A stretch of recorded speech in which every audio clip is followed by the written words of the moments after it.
안녕하세요. 잡학사전 진행의 이라인입니다. 오늘은 기다인 최혜지 아나운서와 함께합니다. 안녕하세요.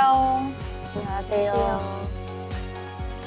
세상의 다양한 직업 이야기를 쉽고 재미있게 풀어보는 시간 잡학사전입니다. 요즘은 정말 직업 하나에도 시대의 분위기가 담겨 있는 것 같죠. 예전엔 없던 일이 생겨나기도 하고 익숙했던 직업도 전혀 다른 모습으로 바뀌고 있는데요. 그래서 이 시간만큼은 사람들은 어떻게 일하고 있을까? 앞으로의 일자리는 어떻게 달라질까? 이런 궁금증들 편안하게 이야기 나눠보려고 합니다. 일에 대한 이야기 유쾌하게 함께 나눠보도록 하겠습니다. 잡학사전 지금 시작합니다. 먼저 주요 뉴스 요약해드리는 잡뉴스 헤드라인 시간입니다. 첫 번째 소식입니다.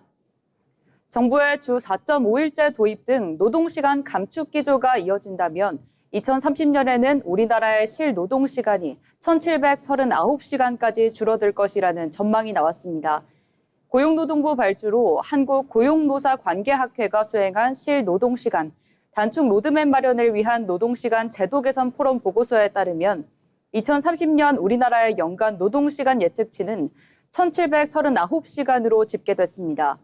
이는 노동부가 2024년 기준 1,859시간인 실노동시간을 2030년까지 경제협력개발기구 평균 수준인 1,700시간대로 낮추겠다고 밝힌 목표치와 부합합니다.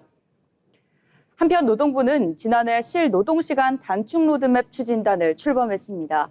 지난달에는 일명 공짜 노동을 근절하기 위한 포괄임금 오남용 방지 지침도 발표했습니다. 다음 소식입니다. 농협계열사가 매년 인사평가에서 최하위 평가를 받았다는 이유로 직원에게 해고를 통보하자 법원이 제동을 걸었습니다. 다른 직원보다 업무 능력이 떨어졌다고 해도 사회통념상 고용관계를 계속할 수 없을 정도로 볼 근거가 없다는 취지인데요. 회사는 퇴고 전날 인사위원회를 열고 A씨가 지난 2019년부터 2023년까지 인사평가에서 최하위 10%를 연속 5번 받은 것 등을 근거로 해고 처분을 의결했습니다.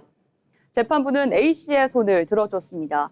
우선 역량평가 항목 상당 부분이 추상적이고 평가자의 주관이 개입될 수 있는 내용으로 구성됐다는 점을 문제 삼았습니다. 또 원고가 세부적으로 어떤 항목에서 미흡 등급을 받았는지에 대해 구체적인 자료가 제출되어 있지 않다고 지적했습니다. 다음 소식입니다. 20대 청년층에서 보수를 받지 않고 가족 사업을 돕는 무급가족 종사자가 3년째 증가 흐름을 보이고 있는 것으로 나타났습니다. 전체 규모는 줄어드는 가운데 20대만 증가세를 보이면서 청년 고용난이 영향을 끼쳤을 것이란 분석이 나옵니다. 올해 1분기 20대 무급가족 종사자는 37,740명으로 집계됐습니다. 이는 지난해 같은 기간보다 747명 증가한 수치입니다. 무급가족 종사자는 가족이 운영하는 사업체나 농장에서 주 18시간 이상 일하지만 별도의 보수를 받지 않는 인력을 의미합니다. 통계상 취업자로 분류되지만 실제로는 구직 중이거나 노동시장에 적극적으로 참여하지 않는 상태와 유사하다는 의견도 존재합니다. 연령별로는 20대 후반 증가가 두드러졌습니다. 20대 후반은 2,555명 늘었습니다. 청년층이 본격적으로 취업시장에 진입하는 시기에서 무급가족 종사자가 늘고 있다는 점은 노동시장 구조 변화와 맞물린 현상으로 해석됩니다. 기업의 경력직 선호와 일자리 미스매치가 맞물리면서 취업 준비 기간이 길어지고 일부는 구직을 중단한 채 가족 사업에 머무르고 있다는 분석입니다. 네, 지금까지 잡뉴스 헤드라인 전해드렸는데요. 이번에는 실제 직업 현장으로 가보겠습니다. 다양한 직업을 직접 만나보고 그 속에서 일하는 사람들의 이야기를 들어보는 현장 속으로 시간입니다. 기다인 아나운서가 전해드립니다. 전해주시죠. 네, 현장 속으로 시간입니다. 오늘 하루 메신저 많이 쓰셨죠? 우리의 대화는 갈수록 짧아지고 있습니다. 긴 문장 대신 작은 그림 하나를 보내는데요. 바로 이모티콘입니다. 100마디 말보다 정확합니다. 내 감정을 찰나의 표정으로 표현하기 때문인데요. 오늘 현장 속으로 주제는요. 이 작은 그림을 그리는 사람들, 이모티콘 작가의 세계로 알아보겠습니다. 이모티콘 작가, 그저 그림을 잘 그리는 직업일까요? 그렇지 않습니다. 이들은 스스로를 감정 기획자라고 부릅니다. 자, 작업의 핵심은 그림 실력이 아닙니다. 바로 관찰력인데요. 사람들의 일상을 집요하게 들여다봅니다. 어느 타이밍에 위로가 필요한지도 찾습니다. 곤란한 부탁은 어떻게 유쾌하게 할지 고민합니다. 또한 인간관계의 미묘한 심리도 분석합니다. 이것이 이 직업의 진짜 본질인데요. 하나의 이모티콘이 탄생하는 과정입니다. 생각보다 훨씬 치밀합니다. 보통 20개 남짓의 그림이 한 세트입니다. 작가는 먼저 수백 개의 키워드를 수집하는데요. 출근, 퇴근, 감사, 사과 같은 일상적인 감정들입니다. 여기에 특정 세대가 공감할 디테일도 더해줍니다. 이 키워드를 모아 캐릭터의 성격을 부여합니다. 단순한 그림 작업이 아닌데요. 철저한 기획과 데이터 분석이 결합된 과정입니다. 그림이 완성되면 엄격한 심사도 따릅니다. 플랫폼의 문턱은 생각보다 아주 높은데요. 기존에 없던 독창성이 있는지 평가합니다. 실제 대화에서 자주 쓰일지도 분석하고요.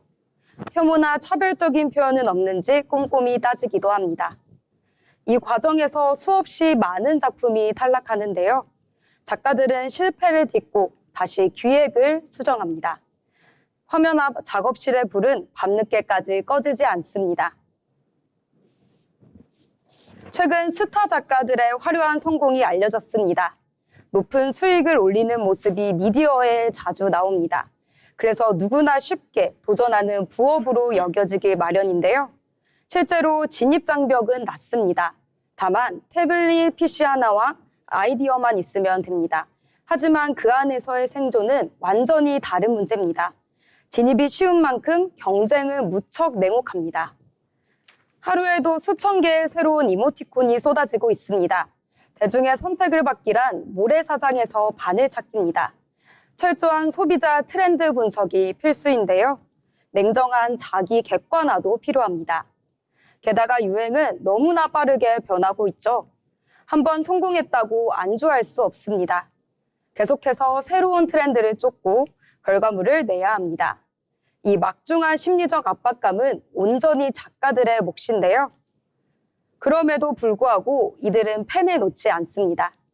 이유는 분명합니다. 직업이 주는 특별한 보람 때문입니다. 내가 만든 작은 캐릭터가 누군가의 대화창에 등장합니다. 서로 서툰 서가를 대신해줍니다. 어색한 분위기를 부드러운 웃음으로도 만들어줍니다. 사람과 사람 사이의 온기를 전하는 매개체도 됩니다. 이 순간 작가들은 모든 고단함을 잊게 됩니다. 요즘은 디지털 시대입니다. 우리는 텍스트의 차가운 여백 속에서 살아갑니다. 이모티콘 작가는 그 여백을 채우는 감정의 번역가입니다. 마음을 이어주는 소통의 설계자죠. 지금 여러분의 휴대전화 속에는 어떤 그림들이 있습니까? 무심코 누르는 이모티콘 뒤에는 작가들의 치열한 땀방울이 있습니다. 오늘 누군가에게 이모티콘을 보낼 때 한 번쯤 그 숨은 노력을 떠올려 보시길 바랍니다. 지금까지 현장 속으로 시간이었습니다. 이렇게 작은 그림 하나에도 사람의 감정과 말투, 그리고 시대의 유행까지 담겨 있다는 게 참 흥미로운 것 같습니다. 예전엔 문자로 마음을 전했다면 이제는 이모티콘 하나로 웃고 또 공감하는 시대가 된 것 같습니다. 누군가의 하루를 웃게 만드는 직업, 이모티콘 작가의 이야기였습니다. 다음은 지금 바로 활용할 수 있는 실질적인 취업 정보를 전해드리는 오늘의 잡정보 시간입니다. 최혜지 아나운서가 전해드립니다. 네, 오늘 제가 준비한 잡정보는 요즘 취업 시장에서의 가장 큰 변화, 바로 수시 채용입니다. 예전에는 상하반기 공채 시즌에 맞춰 대규모 채용이 진행되는 것이 일반적이었다면 지금은 필요할 때마다 인재를 뽑는 수시 채용이 전체 채용의 70% 이상을 차지하고 있습니다. 즉 이제 취업은 시즌제가 아니라 상시 경쟁 체제라고 볼 수 있습니다. 이 변화가 가장 중요한 이유는 지원 전략 자체를 바꿔야 하기 때문입니다. 공채 시대에는 한 번의 준비로 여러 기업에 지원할 수 있었다면 수시 채용에서는 기업마다 요구하는 직무와 조건이 다르기 때문에 각 공고에 맞춘 준비가 필수입니다. 특히 고용24 데이터를 보면 수시 채용 공고의 80% 이상이 즉시 투입 가능한 인재를 선호하는 것으로 나타났습니다. 즉 가능성보다 바로 일할 수 있는 역량이 더 중요해진 건데요. 그렇다면 구직자는 어떻게 준비해야 할까요?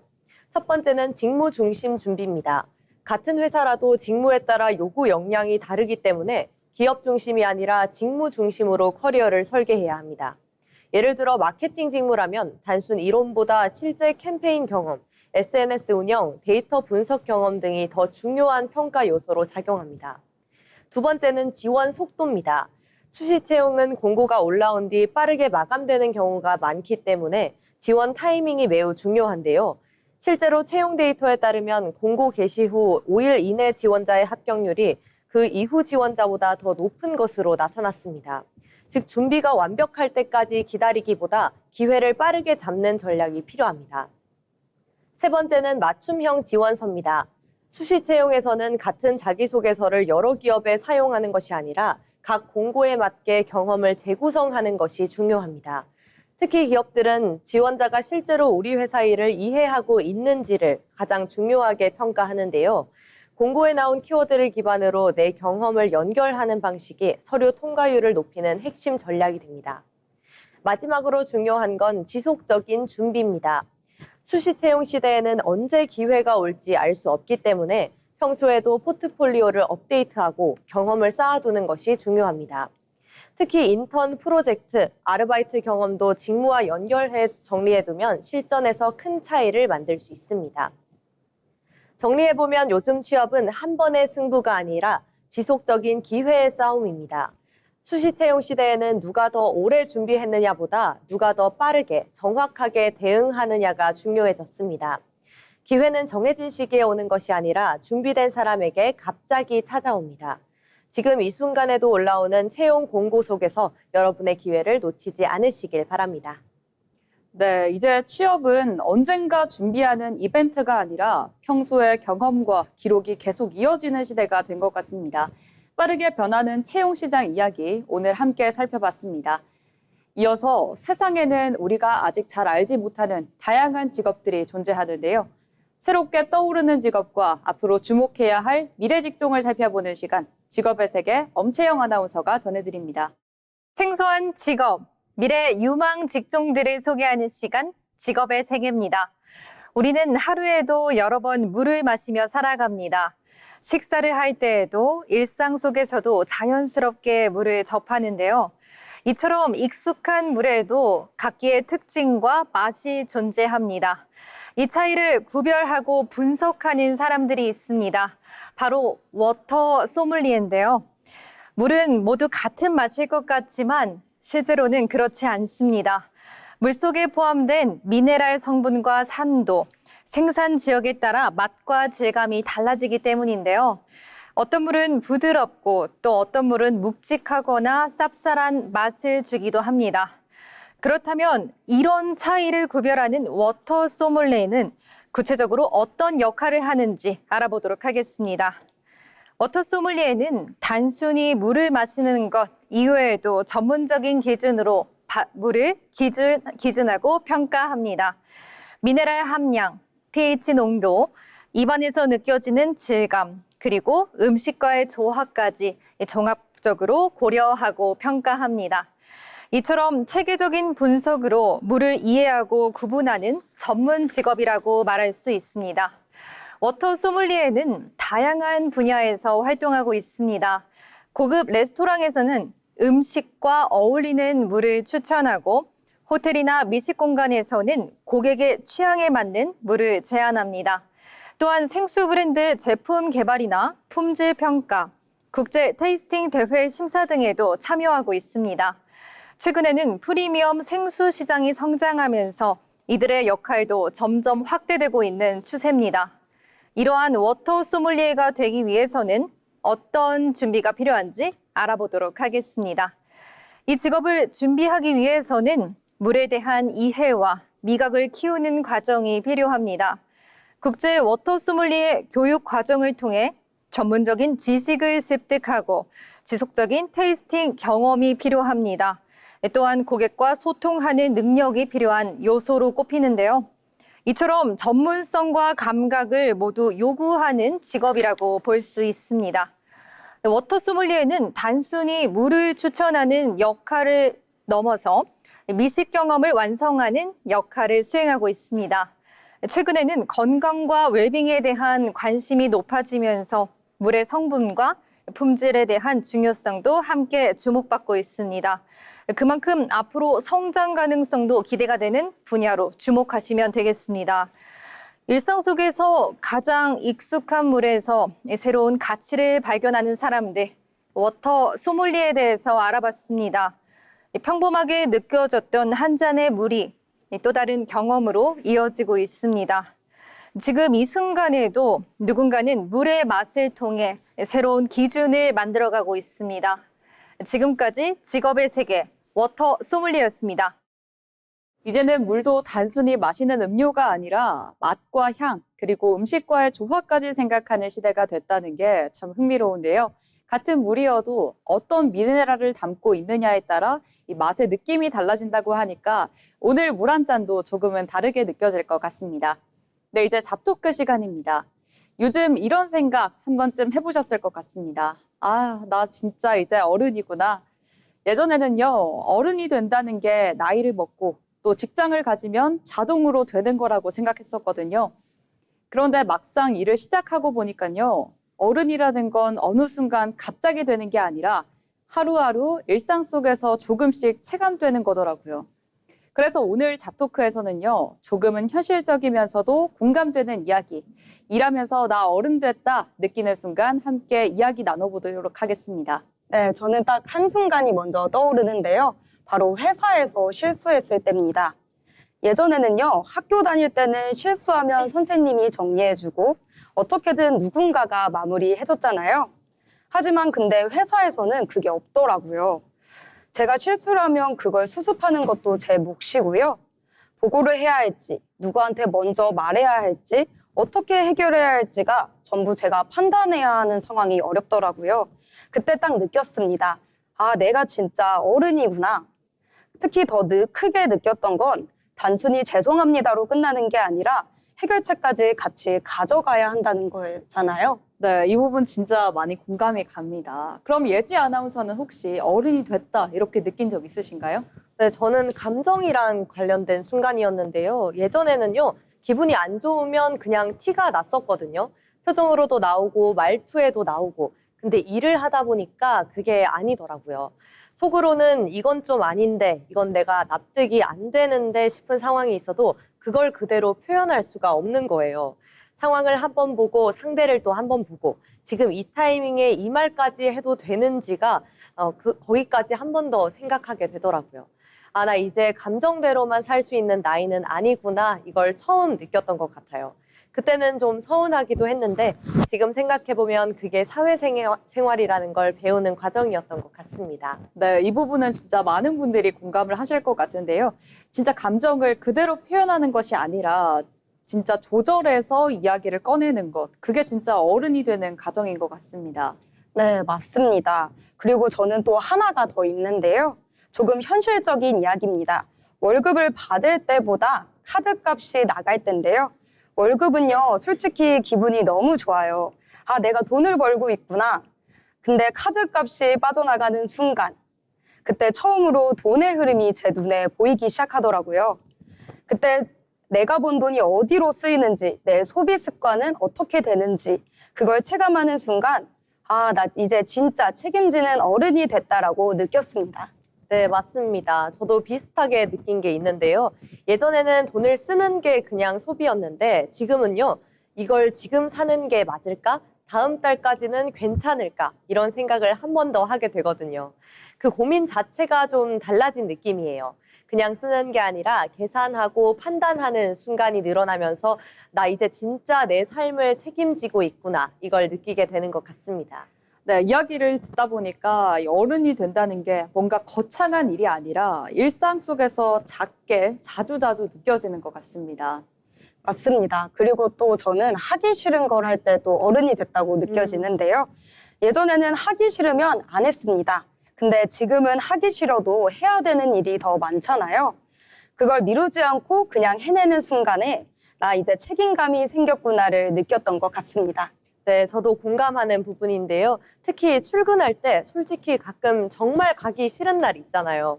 근데도 일어나서 준비하고 나가고 그 하루를 또 버텨내고 그게 반복되다 보면 나를 스스로 끌고 가는 사람이 됐구나 이 생각이 드는 것 같아요. 네, 이렇게 오늘 다인 아나운서와 예지 아나운서와 함께 이야기를 쭉 나눠보니까요. 이 어른이 된다는 건 완벽해지는 게 아니라 실수했을 때 책임지는 순간, 그리고 감정을 조절하는 순간, 현실을 받아들이는 순간, 하기 싫어도 해내는 순간, 네, 이런 작은 장면들 속에서 조금씩 만들어지는 것 같습니다. 혹시 지금 나 아직 어른 아닌 것 같은데 이렇게 느끼고 계신 분들 있으시다면요. 오늘 저희가 나눈 이야기처럼 그 고민을 하고 있다는 것 자체가 이미 어른이 되어가고 있다는 과정일지도 모르겠습니다. 하루를 버텨내고 있다는 것, 그게 바로 어른이라는 증거 아닐까요? 지금까지 잡토크였습니다.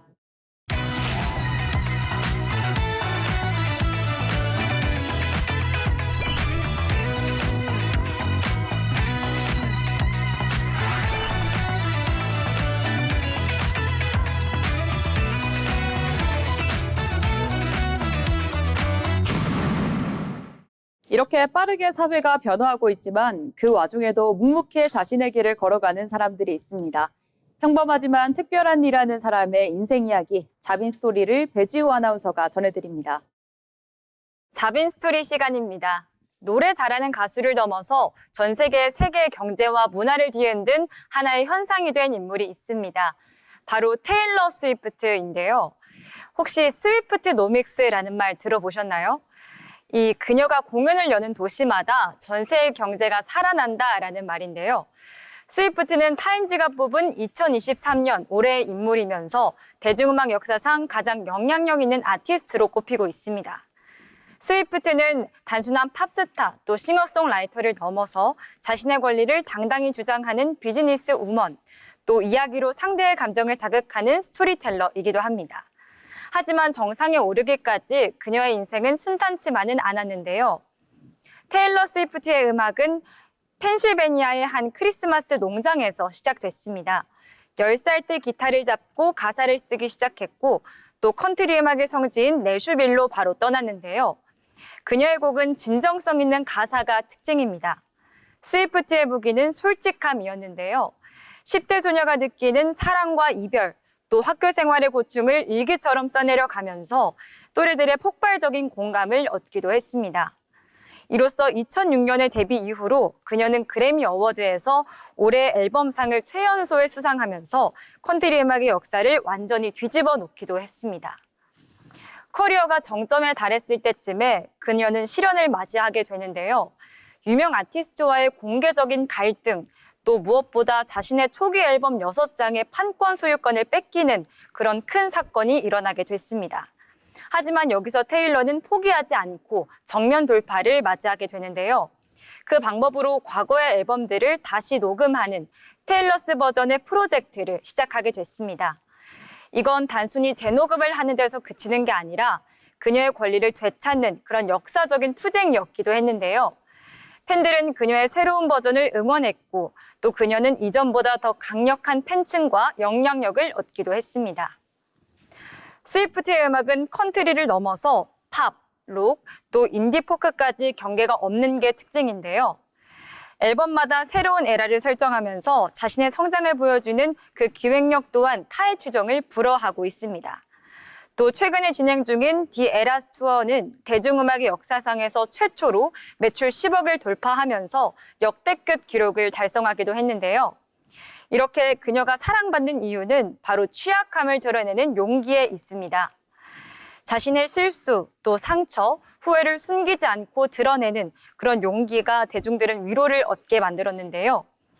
이렇게 테일러 스위프트는 당신의 인생에서 일어나는 모든 일은 이야기가 될 수 있다라고 말을 하기도 했습니다.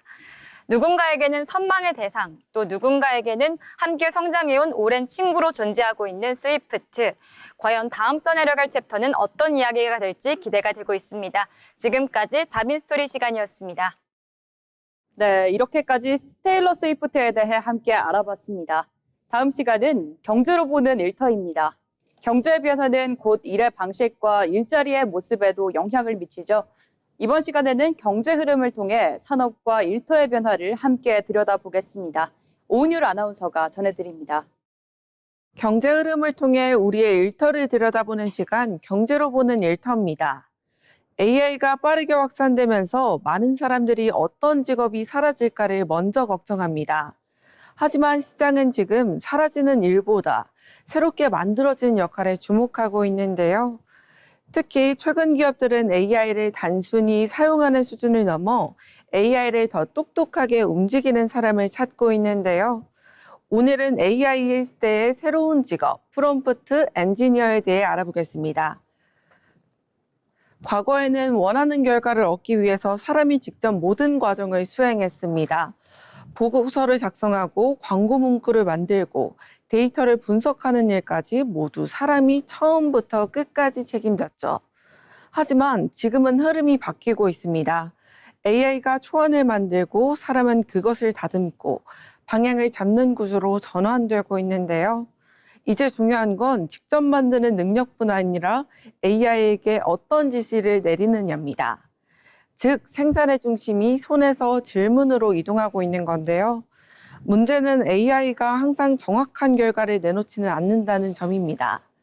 질문이 조금만 모호해도 전혀 다른 답을 내놓거나 불필요한 결과를 만들기도 합니다. 같은 AI라도 어떻게 질문하느냐에 따라서 결과의 수준이 완전히 달라지는 이유인데요.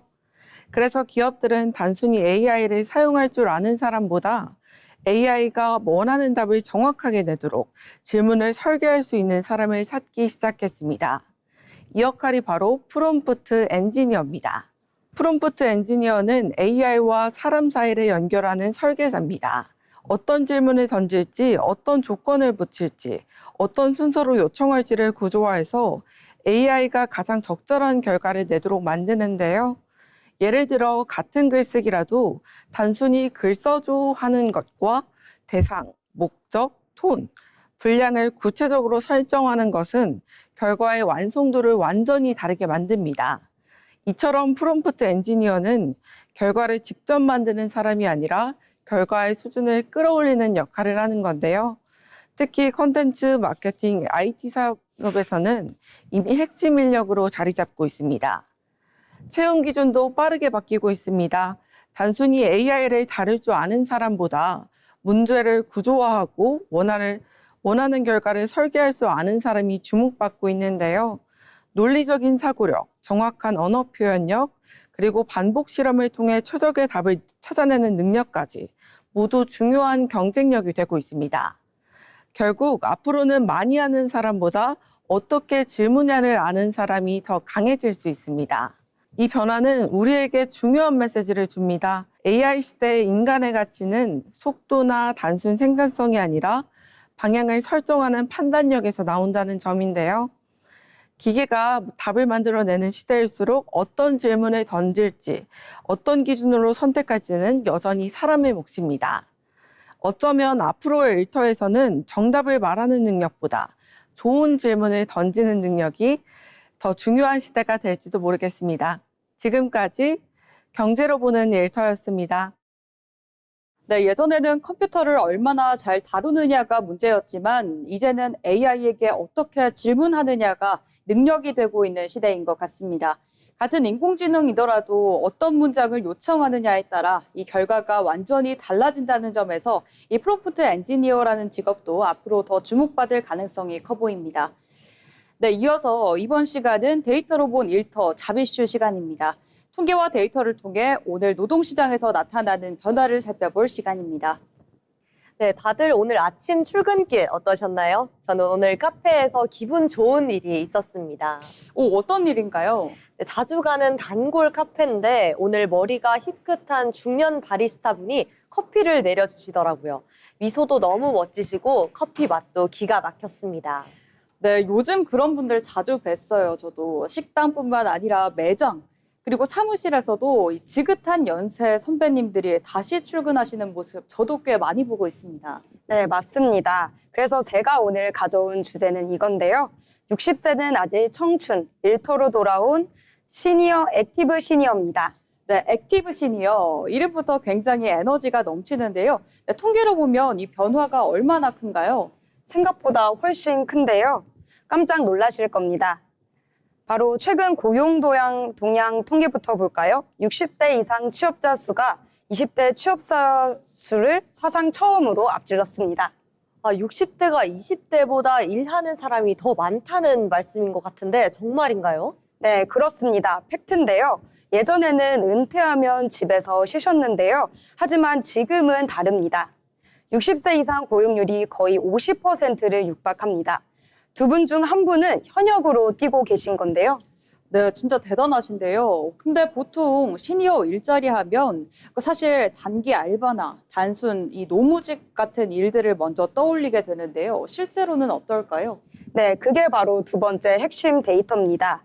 과거에는 경비나 청소 같은 일자리가 압도적이었죠. 하지만 최근 5년 데이터를 보면 흐름이 완전히 달라졌습니다. 어떻게 달라졌나요?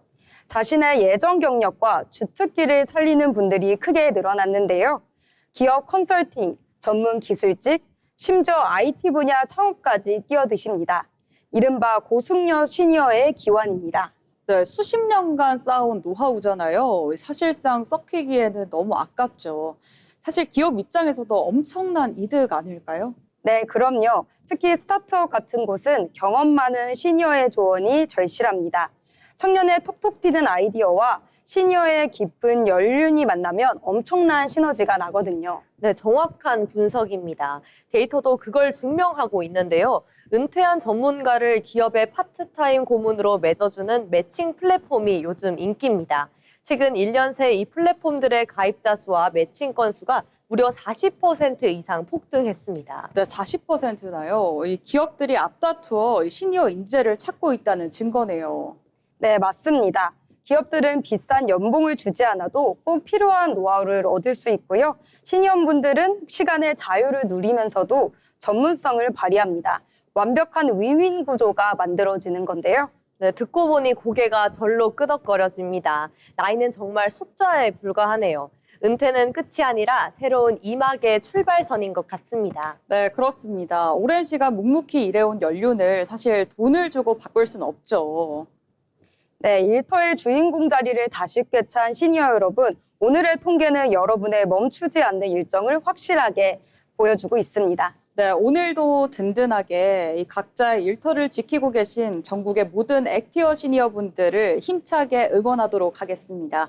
네, 이어서 최혜지 아나운서가 준비한 주제인데요. 전해주시죠. 네, 두 분은 요즘 취업 준비 기간 예전보다 훨씬 길어졌다는 얘기 들어보셨나요? 예전에는 대학 졸업과 동시에 취업하는 게 자연스러운 흐름이었다면 지금은 졸업 이후에도 일정 기간을 준비의 시간으로 보내는 게 하나의 과정처럼 자리 잡고 있습니다. 특히 요즘은 취업을 단순히 빨리 하는 것보다 어디에 들어가느냐가 훨씬 더 중요한 요소가 되었는데요. 그래서인지 취업이 늦어졌다는 표현보단 취업까지의 과정이 길어졌다는 표현이 더 맞는 상황입니다. 네, 맞습니다. 저도 주변을 보면 졸업하고 바로 취업하는 경우보다 1년 이상 준비하는 경우가 훨씬 더 많더라고요.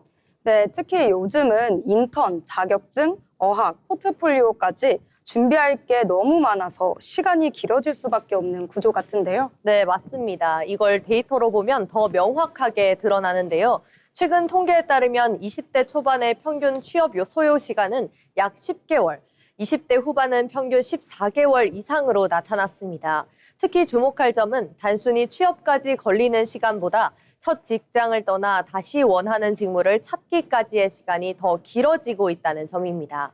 즉, 한 번에 정착하는 구조가 아니라 여러 번의 이동을 거쳐 자리를 잡는 구조로 바뀌고 있는 겁니다. 네, 예전에는 한 번 취업하면 오래 다니는 게 기본이었다면 지금은 오히려 첫 직장을 경유지로 보는 경우가 더 많네요. 네, 정확합니다. 이 변화의 핵심은 속도 중심에서 방향 중심으로 기준이 바뀌었다는 건데요. 설문 데이터를 보면 취업 준비생의 65% 이상이 연봉보다 직무 적합성과 성장 가능성을 더 중요하게 본다고 답했습니다. 또 흥미로운 점은 첫 직장에서 1, 2년 내 이직을 경험하는 비율도 꾸준히 증가하고 있다는 점입니다. 결국 취업이 늦어졌다기보다 더 신중하게 선택하고 필요하면 다시 움직이는 구조로 바뀌었다고 보는 게 맞습니다. 그러면 기업 입장에서는 인재를 붙잡기가 더 어려워졌겠네요. 네, 그렇습니다. 그래서 최근 기업들은 채용 단계에서부터 직무 내용, 성장 경로, 조직 문화 등을 더 구체적으로 공개하는 방향으로 바뀌고 있는데요. 단순히 채용 공고만으로는 부족하고 지원자가 회사의 미래를 그려볼 수 있게 만들어야 하는 거죠. 실제로 직무 정보를 상세히 공개하는 기업일수록 입사 후 1년 내 퇴사율이 더 낮다는 데이터도 있습니다. 정리해보면 지금의 취업 시장은 늦어진 시장이 아니라 더 깊어지고 복잡해진 시장입니다. 빠르게 들어가는 것보다 나에게 맞는 자리를 찾는 과정이 더 중요해졌고 그 과정 자체가 길어지고 있다는 건데요. 결국 이 변화는 개인의 선택 기준이 높아졌다는 신호이기도 합니다. 취업의 속도가 아니라 방향이 중요한 시대, 이 흐름을 어떻게 이해하고 준비하느냐가 앞으로의 커리어를 좌우하게 될 것 같습니다.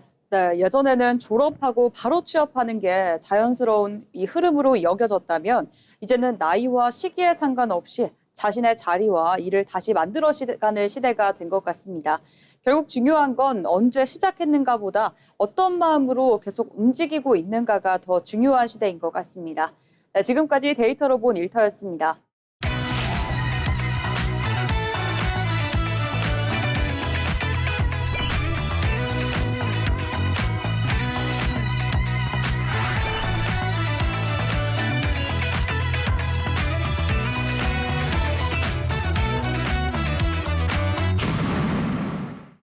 취업을 준비할 때 중요한 것 중 하나는 바로 기업을 제대로 이해하는 것입니다.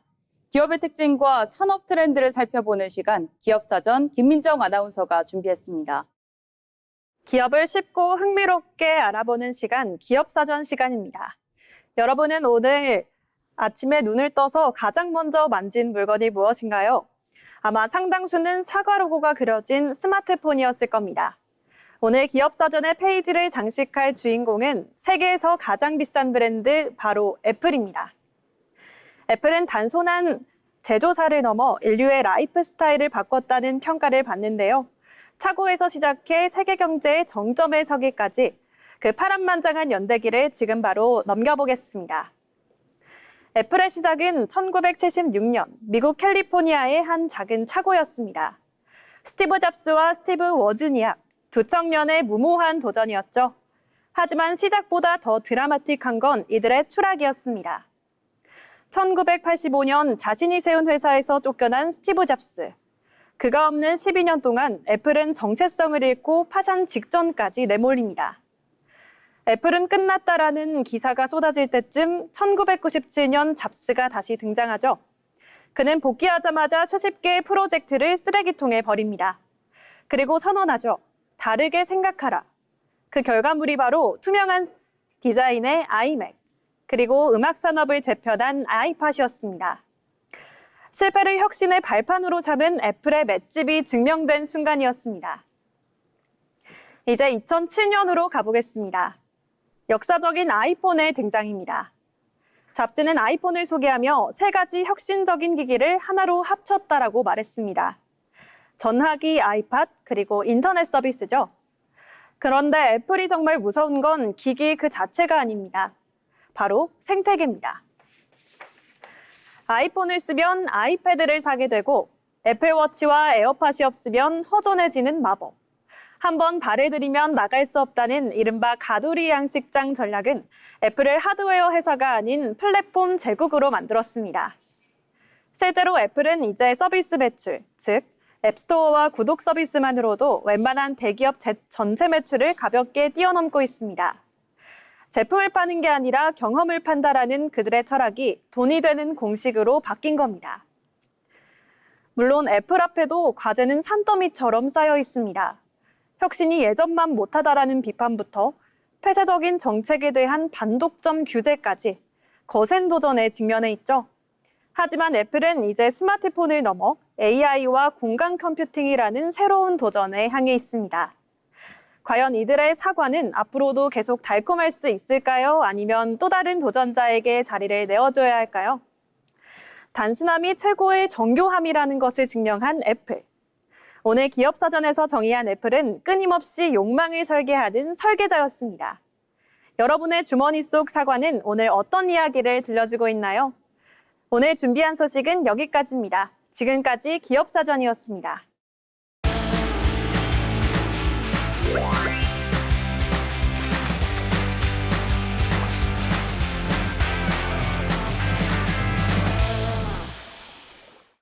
이번 시간은 전국의 모든 맛집과 축제, 그리고 핫플레이스를 전해드리는 어디 갈까 시간입니다. 배지우 아나운서와 함께 떠나보시죠. 전국의 맛집, 축제, 또 핫플레이스까지 추천해드리는 어디 갈까 시간입니다. 시끌벅적한 유원지도 좋지만 가끔은 조용한 곳으로 떠나고 싶으신 분들도 많을 텐데요. 그럴 때 푸른 자연 속에서 문학의 향을 느낄 수 있는 곳이 있습니다. 바로 세종시 세종중앙공원에서 열리는 세종책사랑 축제인데요. 세종대왕 탄신일인 5월 15일을 맞이해서 열리는 행사기도 합니다. 세종중앙공원 일대가 큰 야외 서재로 변신한다고 합니다. 공원의 잔디밭 위로는 수천 권의 책들이 펼쳐져 있는 이 풍경은 그 자체로 포토존이 된다고 하는데요. 전국의 30여 개의 독립서점과 출판사들이 참여하면서 평소 대형 서점에서는 볼 수 없었던 독특하면서도 다채로운 책들이 함께 볼 수 있다고 합니다. 이렇게 따스한 봄볕 아래에서 책을 넘기다 보면 자연스럽게 마음까지 평온해지는 걸 느낄 수 있을 텐데요. 아이들에게는 살아있는 한글 교육의 장이, 또 어른들에게는 낭만적인 데이트 코스가 되지 않을까 싶습니다. 뿐만 아니라 이번 축제에서는 다채로운 무대들도 준비되어 있다고 합니다. 낮에는 잔디밭에서 독서를 즐기고 이후에는 무대들이 축제 분위기를 완전하게 바꿔놓는다고 하는데요. 문학과 음악이 어우러지면서 더 깊이 있고 로맨틱한 분위기가 완성됩니다. 특히 행사장 곳곳으로는 유명 작가들과 소통할 수 있는 북콘서트도 마련되어 있습니다. 여기에 국립심포니 콘서트 오케스트라의 클래식 공연까지 더해지면서 풍성한 즐길거리까지 제공된다고 하는데요. 한글 공예품 만들기, 또 나만의 문장 써보기 같은 간단한 놀이형 콘텐츠도 마련되어 있습니다. 직접 한글을 만지고 체험하는 축제로도 즐길 수 있는 건데요. 책을 읽는 즐거움, 또 문화 공연까지 즐길 수 있는 축제인 만큼 일상 속에서 잠시 마음의 양식과 여유를 찾고 싶은 분들께도 추천할 수 있는 축제이기도 합니다. 이렇게 가정의 달에 어디 갈지 고민 중이다 싶으신 분들은 우리 글의 온기가 가득한 세종시 한글의 숲으로 떠나보는 건 어떨까요? 지금까지 어디 갈까 시간이었습니다. 마지막으로 알아두면 도움이 되는 생활 정보를 전해드리는 알쓸정 시간입니다. 장동휘 아나운서가 전해드립니다. 알아두면 쓸데있는 정보를 전해드리는 알쓸정 시간입니다. 요즘 미세먼지나 교통운전 문제로 다시 한번 언급되고 있는 제도가 있습니다. 바로 차량 오부제인데요. 차량 오부제는 자동차 번호판의 끝자리 숫자에 따라 요일별로 차량 운행을 제한하는 제도입니다. 예를 들어 월요일에는 끝자리가 1과 6인 차량, 화요일에는 2가 7인 차량처럼 특정 숫자에 해당하는 차량은 운행이 제한됩니다. 이를 통해 도로 위의 차량 수를 줄이고 교통 혼잡 완화와 대기 오염 감소를 동시에 유도하는 것이 이 제도의 핵심 목적입니다. 최근 시행 배경을 보면 이번 조치는 자원안보 위기 경계 단계 발령에 따라 추진된 것으로 에너지 수급이 불안전한 상황에서 사용량을 줄이기 위한 대응 조치라고 볼 수 있습니다. 이 제도는 1990년대 후반부터 2000년대 초반까지 에너지 절약과 교통량 분산을 위해 비교적 활발히 시행됐지만 이후 참여율과 효과 문제로 점차 축소되면서 일상에서는 거의 사라지고 있습니다. 그런데 최근 다시 시행되면서 혼란을 겪는 분들도 많으실 텐데요. 정부가 2026년 3월 25일부터 공공부문을 중심으로 차량 오부제를 의무 시행했고 이후 조치가 강화되면서 4월 8일부터는 공공기관 주차장에도 적용되기 시작했습니다. 이로 인해 주차가 안 된다거나 출입이 제한되는 상황이 실제로 발생하고 있는 겁니다. 다만 모든 차량이 동일하게 제한되는 건 아닙니다. 장애인 차량이나 임산부 유아 동승 차량, 그리고 전기차, 수소차 같은 친환경 차량 등은 예외적으로 운영이 허용되고 있습니다. 하지만 여기서 한 가지 의문이 생깁니다. 이 제도는 단순히 불편하기만 한 걸까요? 많은 분들은 차량 오부제를 개인의 이동을 제한하는 규제로만 인식하고 있는데요. 실제 목적은 전체 교통량을 조절해 도시의 흐름을 개선하는 데 있습니다. 도로는 한정된 공간이기 때문에 차량이 많아질수록 정체는 심해지고 우리는 이동하는 시간보다 정체 속에서 기다리는 시간을 더 많이 소비하게 됩니다. 차량 수를 일정 비율로 줄이면 도로 밀도가 낮아지고 결과적으로는 전체 이동 속도가 개선됩니다. 이는 개인의 일부 불편을 감소하고 사회 전체의 효율을 높이기 위한 장치라고도 볼 수 있습니다.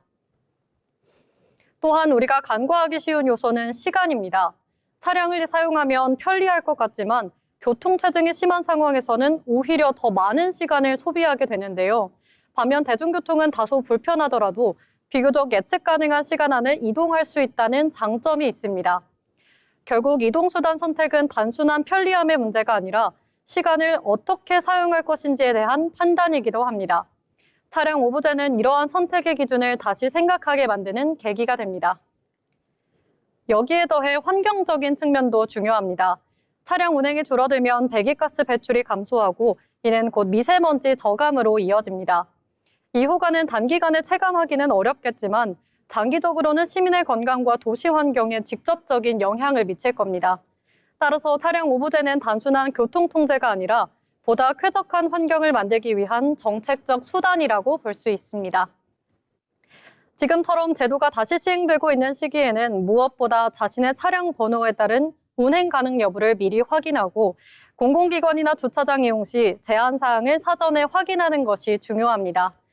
다소 불편함이 따를 수는 있겠지만 이러한 참여가 교통 혼잡을 줄이고 대기 환경을 개선하는 데 기여한다는 점도 함께 생각해 볼 수 있을 것 같습니다. 지금까지 알쓸정 시간이었습니다. 네, 오늘도 이렇게 다양한 일과 사람들의 이야기를 함께 나눠봤는데요. 가만히 들여다보면 세상은 참 빠르게 변하고 있지만 그 안에서 자신의 길을 고민하고 노력하는 마음만큼은 크게 달라지지 않는 것 같습니다. 어쩌면 잡이라는 건 단순히 돈을 버는 수단이 아니라 나는 어떤 사람으로 살아가고 싶은가를 보여주는 과정일지도 모르겠네요. 오늘 잡학사전이 여러분에게도 새로운 시선 하나, 작은 영감 하나 남는 시간이었길 바랍니다. 저희는 다음 시간에도 더 흥미롭고 재미있는 직업 이야기로 찾아오도록 하겠습니다. 지금까지 함께해 주신 여러분 고맙습니다.